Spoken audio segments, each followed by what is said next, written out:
दोस्तों नमस्कार।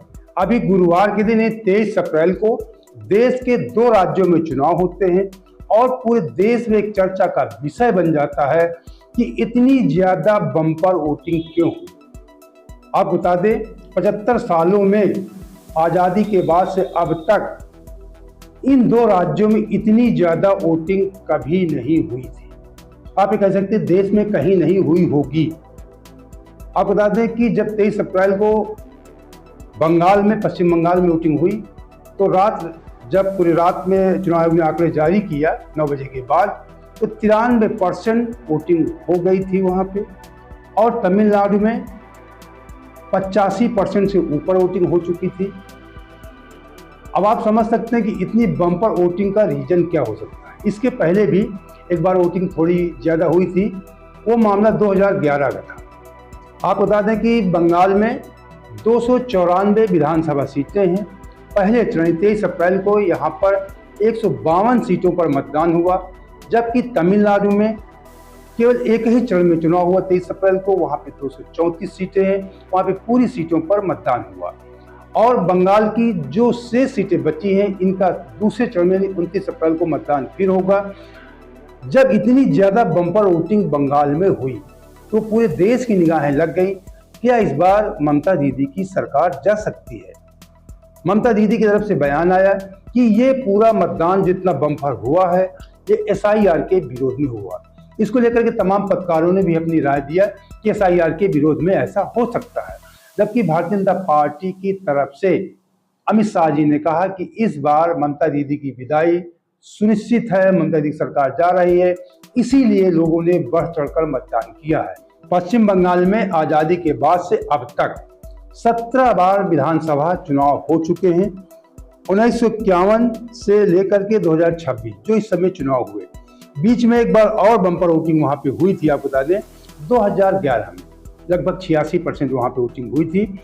और इसके विपरीत आप बता दें कि तमिलनाडु में वहां पे 14 बार अब तक विधानसभा चुनाव हुए हैं। वहाँ पे 1967 से चुनाव प्रक्रिया शुरू हुई विधानसभा चुनाव की, और वहाँ भी 2011 में जो मतदान हुआ काफ़ी बहुत अच्छा हुआ था। वो 78% से ऊपर था, 78% प्लस वहाँ पे मतदान हुआ था। इसके पहले भी 2011 में मतदान हुआ था, लेकिन इस बार के मतदान ने सारे रिकॉर्ड तोड़ दिए हैं, इतिहास रच दिया है। 93% वोटिंग एक विधानसभा के चुनाव में मायने रखता है। पंचायत चुनाव में तो ऐसा हो सकता है, आप लोग देखते होंगे पंचायत चुनाव में भी 90%, 80 से 90% के बीच में वोटिंग होती है, लेकिन विधानसभा चुनाव में 90 प्लस 93% वोटिंग होना बहुत बड़ी बात है। ये कोई मामूली बात नहीं है। निश्चित तौर पे आप मान लीजिए कि या तो वहाँ की सरकार बदल चुकी है या वहाँ की सरकार फिर से बनी रह जाएगी, क्योंकि जिस प्रकार SIR का विरोध बंगाल में हुआ था, बंगाल में बता दें बहुत ज़्यादा वहाँ पे लगभग 91 लाख मतदाता हटे थे। SIR के माध्यम से उनका नाम काटा गया था। इसके विरोध में भी हो सकता है, इस बात से इनकार नहीं किया जा सकता है। आप बता दें पश्चिम बंगाल में जो वोटर संख्या थी इसके पहले वो 7.66 मतलब 7.66 करोड़ 7.66 करोड़ से घट करके 6.75 करोड़ 6.75 करोड़ रह गई है। 91 लाख वोटर, लगभग 1 करोड़ वोटर कटना मामूली बात नहीं है। तो लोगों को लगा कि हमारे अस्तित्व का खतरा है, कहीं हम बांग्लादेशी घोषित न कर दिए। एक समाज में एक र्यूमर, एक हवा फैली कि कहीं हम अगर वोट नहीं देंगे तो हो सकता है कि आने वाले समय में अगर भारतीय जनता पार्टी की सरकार आती है हमें बांग्लादेशी घोषित न कर जाए। इसी डर की वजह से पूरे देश से जो कामकाजी लोग थे, जो अपने रोजी रोजगार के तलाश में दूसरे राज्यों में जाते हैं, वो लोग भर भर कर ट्रेनों में, बसों में आए केवल मतदान करने के लिए कि हम अपने ही राज्य के नागरिक बने रहें, कहीं हमें दूसरे देश का नागरिक घोषित न कर दिया, हमें बांग्लादेशी ना कहा जाए। तो ये एक हवा फैली कि आपका पैन कार्ड, आधार कार्ड सब रिजेक्ट हो जाएंगे, आपका बैंक अकाउंट भी फ्रीज हो जाएगा। ऐसी अफवाह लोगों के बीच में फैली। इस डर से भी मतदान बढ़ा, इस बात से इनकार नहीं। ऐसा तमाम जो राजनीतिक पंडित हैं अपने विचार रख रहे हैं कि SIR भी एक बड़ा कारण हो सकता है। कभी कभी बताते हैं कि कांटे की टक्कर का भी कारण होता है, और सत्ता को हटाने के लिए भी ऐसे मतदान होते हैं और सत्ता को बनाए रखने के लिए भी ऐसे मतदान कई बार देखे गए हैं। तो आप बता दें कि इसका मेन रीजन क्या है। हाँ, इसी दौरान बंगाल में जब ये मतदान थी, बम्पर वोटिंग हुई, तो आप जानते हैं कि इतना ज़्यादा लोगों के बीच में उत्साह और आक्रोश दोनों था। कई जगह झड़प भी हुई, मारपीट भी हुई।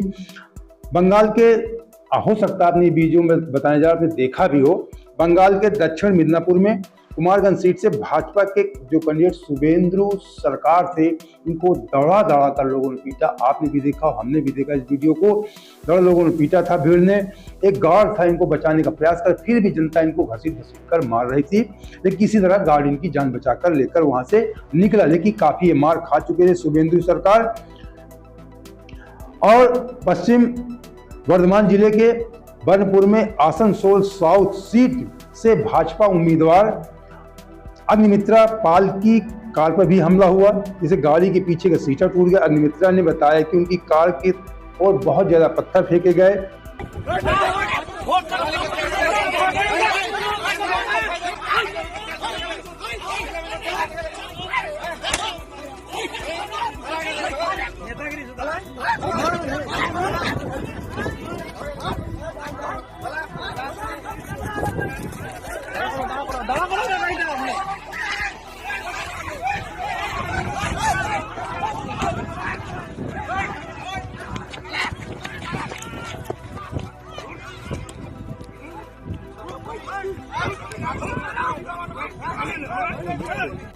मुर्शिदाबाद के नौदा में बुधवार देर रात देसी बम से हमले में कई लोग घायल हो गए। यानी गुरुवार को चुनाव था, उसी के पहले, एक रात पहले, उसी दिन, उसी रात में बम से हमले तमाम लोग घायल हो गए। मुर्शिदाबाद आप जानते हैं हुमायूं कबीर के से चर्चा में है।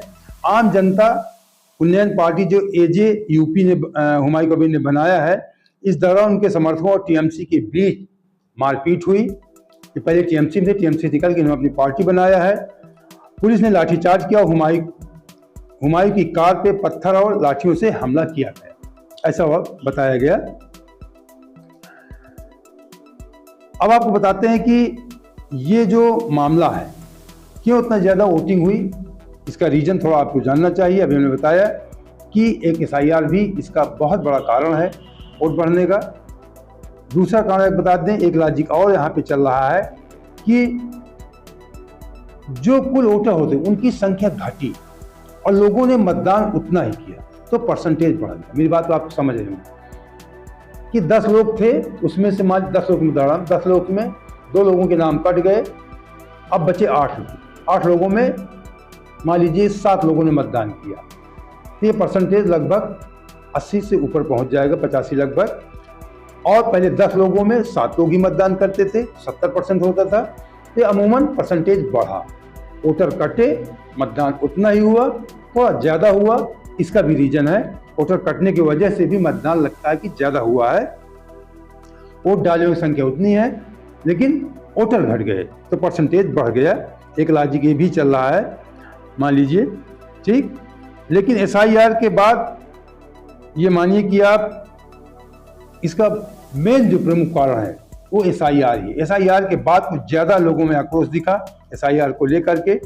इस वजह से लोगों ने वहाँ बंगाल में बहुत बम्पर वोटिंग लोगों ने किया। और जो इस समय एक ट्रेंडिंग चल रहा है, रेवड़ी वाला, रेवड़ी जो मोदी जी कहा करते हैं, खुद रेवड़ी बंटवाते हैं मोदी जी, अक्सर उल्लेख किया करते हैं। एक खुद जहाँ जहाँ विधानसभा चुनाव होते हैं, कोई न कोई स्कीमें लागू करते हैं, विशेष करके महिलाओं के लिए इस समय एक ट्रेंड चल रहा है। महिलाओं के लिए भारतीय जनता पार्टी और TMC, ममता की दीदी की पार्टी, दोनों ने बहुत बढ़ चढ़ के वादे किए। ममता बनर्जी ने मौजूदा बता रहे हैं कि लक्ष्मी भंडार योजना वहाँ पे जो चला रही थी 5 रुपये, उसे और बढ़ाने का, उसकी ये स्कीम उनकी पहले चल रही है, इसमें लक्ष्मी भंडार योजना में 5 रुपये उन्होंने और बढ़ाने का ऐलान किया है। इससे 2.40 करोड़ लगभग 2.5 करोड़ महिलाओं को फायदा होगा। ये इस स्कीम में जो सामान्य वर्ग की महिलाओं को 1000 मिलता है और SC/ST की महिलाओं को 1200 रुपये मासिक इस योजना से, लक्ष्मी भंडार योजना के लाभ मिल रहा प्रेजेंट टाइम में महिलाओं को। तो सामान्य महिलाओं को 1000 था वो 1500 रुपये हो जाएगा और SC/ST की महिलाओं को 1200 रुपये था वो 1700 रुपये हो जाएगा, क्योंकि दीदी ने 500 रुपये, ममता दीदी ने 500 रुपये सीधे तौर पे बढ़ा दिया है। और महिला सुरक्षा के लिए पुलिस पिंक बूथ भी दीदी ने कहा कि हम बनाएंगे, पेट्रोल टीम को आदि का उन्होंने वह तमाम वादे किए। वहीं बीजेपी ने बहुत बड़ा ऐलान कर दिया। बीजेपी ने कहा कि सत्ता में आते ही हम महिलाओं को हर महीने 3000 रुपये देंगे। ममता दीदी से जस्ट डबल। अब कौन लोग नहीं चाहेंगे कि हमें 3000 नहीं चाहिए। ममता दीदी जनरल को 1500 रुपये देंगी, SC/ST को 1700, मतलब 1500 से 3000 रुपये। सभी महिलाओं को भारतीय जनता पार्टी ने कहा है कि हम 3000 रुपये देंगे। तो इसका भी एक बहुत बड़ा रीजन है, महिलाएं वहां बढ़ चढ़ के वोटिंग करती हैं। तो महिलाएं आजकल चुनाव में बहुत बढ़ चढ़ कर हिस्सा लेती हैं कि हमें फला सरकार ये देगी वो देगी। ये उनमें ज्यादा आकर्षण पैदा होता है पुरुषों की अपेक्षा। तो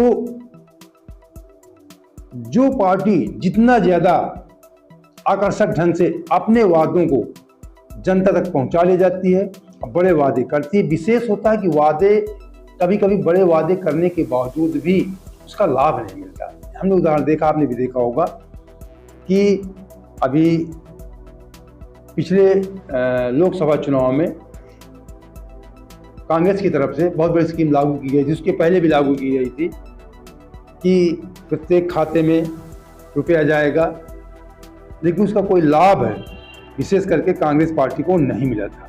भारतीय जनता पार्टी की सरकार बन गई थी कम वादे करने के बावजूद। धड़ाधड़ आपने देखा था, राहुल गांधी कहते थे कि धड़ाधड़ सबके खाते में पैसा जाएगा, लेकिन उसका लाभ उनको नहीं मिला था। लाभ भारतीय जनता पार्टी, क्योंकि वो अपनी बात जनता तक पहुंचाने में सक्षम नहीं थे। अब भारतीय जनता पार्टी अपनी बात को जन जन तक पहुंचा ले जाती है। तो यहीं पे मेरे कहने का तात्पर्य है कि भारतीय जनता पार्टी इस कार्य में माहिर है। भारतीय जनता पार्टी की जो 3000 वाली स्कीम है, अगर जन जन तक पहुंच गई है, इसका भी लाभ भारतीय जनता पार्टी को मिल सकता है। तो वहां पे जो चुनाव हो रहे हैं बहुत कांटे की टक्कर है। ये नहीं कहा जा सकता कि भारतीय जनता पार्टी सरकार नहीं बन सकती या ममता दीदी की सरकार बनी रह जाएगी। बीजेपी ने महिलाओं के लिए एक और बहुत बड़ी घोषणा की कि पूरे राज्य में सरकारी बसों में उनके लिए यात्रा फ्री होगी और सरकारी नौकरियों में 33% आरक्षण की व्यवस्था की जाएगी। ये भी बहुत बड़ी घोषणा होती है।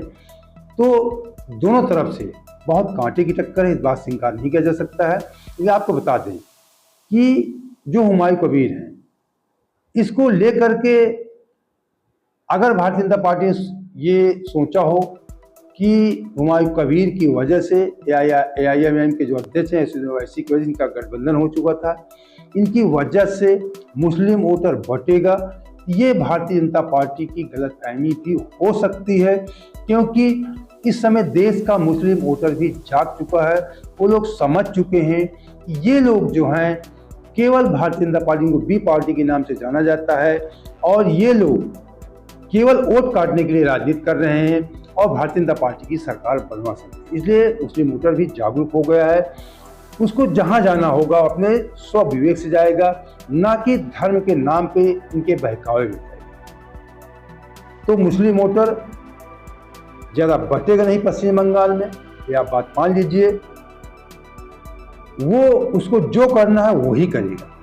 हुमायूं कबीर या असदुद्दीन ओवैसी की वजह से मुस्लिम वोटर बढ़ने वाला ज़्यादा नहीं है। कुछ परसेंटेज तो कोई भी खड़ा हो जाए, कुछ न कुछ वोटें तो सभी को मिलते हैं। लेकिन जो उम्मीद अगर कोई लगा रहा हो कि इससे काफ़ी नुकसान करेंगे, ऐसा कुछ भी होने वाला नहीं है।